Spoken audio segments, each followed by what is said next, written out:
Is your Hitachi TV not turning on? The most common reasons are power supply failure, remote control issues, or software glitches. This guide will help you diagnose and fix the problem. Older models often suffer from capacitor issues, while newer smart TVs might have firmware problems. Let's get started.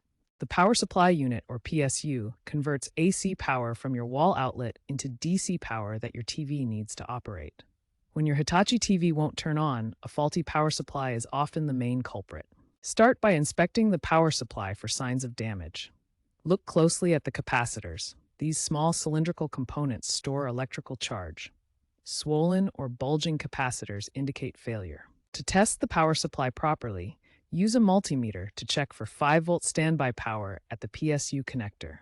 This voltage should be present even when the TV is off, indicating the power supply is receiving power from the wall. If there's no 5-volt standby power detected, the power supply unit likely needs repair or replacement. Common fixes involve replacing the faulty capacitors with new ones.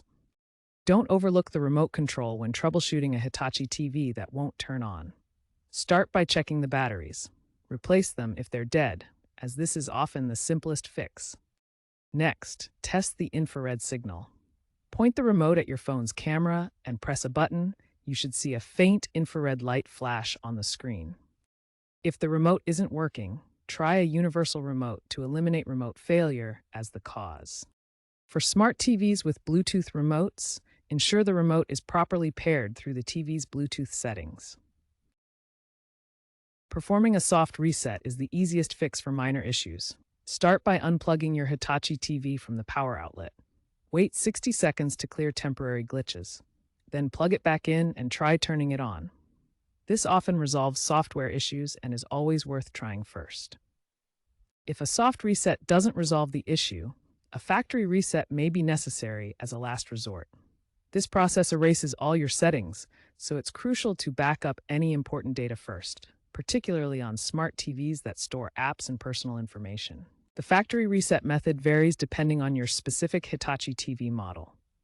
It typically involves accessing the service menu by pressing specific button combinations on the TV itself. Common examples include pressing menu and power together or holding power and volume down. Always consult your TV's user manual or search online for the exact procedure for your model to avoid any mistakes. Smart Hitachi TVs, especially those with Android TV or Roku OS, can fail to turn on after a firmware update. This often occurs due to software glitches from over-the-air updates or corrupted firmware. To troubleshoot, first check online forums like Reddit's r/TVR repair for issues specific to your model. Other users may have reported similar update problems and solutions. If possible, try connecting the TV to a computer via HDMI to attempt a manual firmware update. This can bypass software lockouts, but requires technical knowledge. Note that this method is complex and may require specific tools. If you're not comfortable, consider professional repair services. Let's examine real-world case studies to understand common Hitachi TV issues.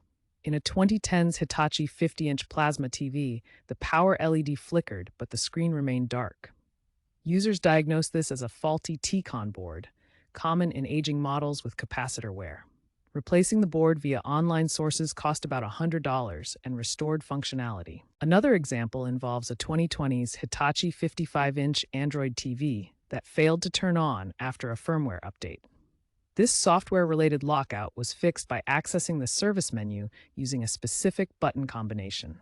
Such cases highlight the growing role of software issues in modern TVs. In a 2026 community repair event, technicians diagnosed 50 Hitachi TVs, with 80% showing power supply problems due to faulty capacitors. These were repaired using affordable kits, demonstrating that many issues can be resolved without professional service. For specific model advice, online forums like Reddit's r/TV repair offer valuable user insights. Experts often recommend checking the power board first for older Hitachi TVs, as capacitor failures are a common issue that can prevent the TV from turning on.